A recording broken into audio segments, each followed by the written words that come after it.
Excelente ponderação, professor Farinazzi. Justamente por isso, eu queria só assim falar rapidamente do impacto dos ataques cognitivos. Sempre trabalha pela desinformação, são campanhas contínuas e massivas de desinformação que confundem os indivíduos, levando a uma constante incerteza e a uma inação, como eu falei, uma paralisia decisória, né? Ou seja, inunda os indivíduos com um monte de informações contraditórias, gerando o quê? Dificuldades de se formar um senso crítico. A exploração da contradição em relação à informação que é trazida do indivíduo é essencial, porque leva ao processo de paralisia decisória. O indivíduo, consequentemente, ele acaba indo pelo efeito manada, ele perde seu senso crítico. Por isso que, muitas vezes, não importa o nível de instrução e de escolaridade. A guerra psicológica propriamente dita, né, que é a manipulação explorando as vulnerabilidades socioemocionais dos indivíduos, a manipulação social, que é diferente, né, porque ela utiliza da influência social para justamente impactar o papel do indivíduo na própria sociedade. Ou seja, porque o que acontece? Você sofre pressão de pares.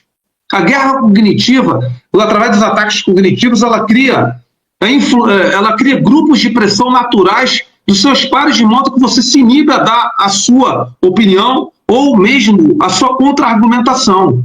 Você fica absolutamente autocensurado para não ser etiquetado socialmente. Olha o poder disso.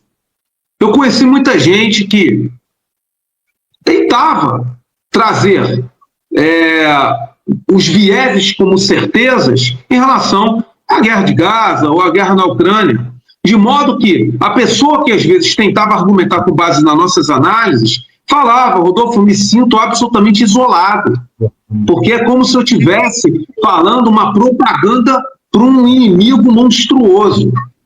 Ou seja, olha só como é que os ataques cognitivos formam, através da manipulação social, pressão dos próprios pares, para o indivíduo se renegar a si mesmo, renegar as próprias análises, as próprias pesquisas. Olha o perigo disso para a humanidade. Desculpa, assim, né, falar de uma forma muito convicta. Isso leva a persuasões em massa, a persuasões racionais em massa. Por incrível que pareça, se trabalha com a razão. Usa-se a emoção para se formar uma razão, ainda que deturpada. Aí você forma persuasões racionais em massa. E você tem a mídia de massa como instrumento decisivo para isso, né? Em que você, através das mídias de massa, você cria câmeras de eco naturais, ou seja, vários...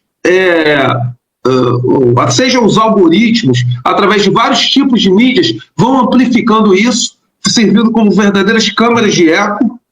E aí é onde o ataque cognitivo mais trabalha, sobrecarga de informação, seja massificando a mentira, que se transforma numa falsa verdade, seja, né, através justamente, né, do cansaço mental, na qual o indivíduo, com excesso de informação, ele simplesmente ele procura se arraigar ou na primeira que ele viu, ou na última que ele viu.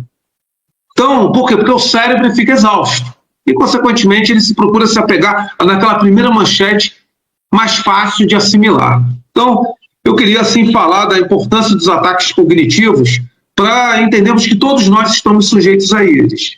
Na esfera política, econômica, na esfera da vida privada, na esfera da construção justamente das nossas percepções de mundo, e obviamente na guerra na Ucrânia foi assim. E haverá isso no âmbito dos próximos conflitos. E o pior, se renega inclusive a história.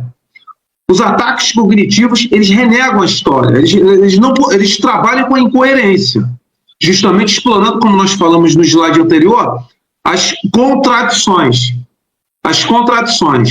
E aí, consequentemente, o indivíduo ele procura renegar a própria história.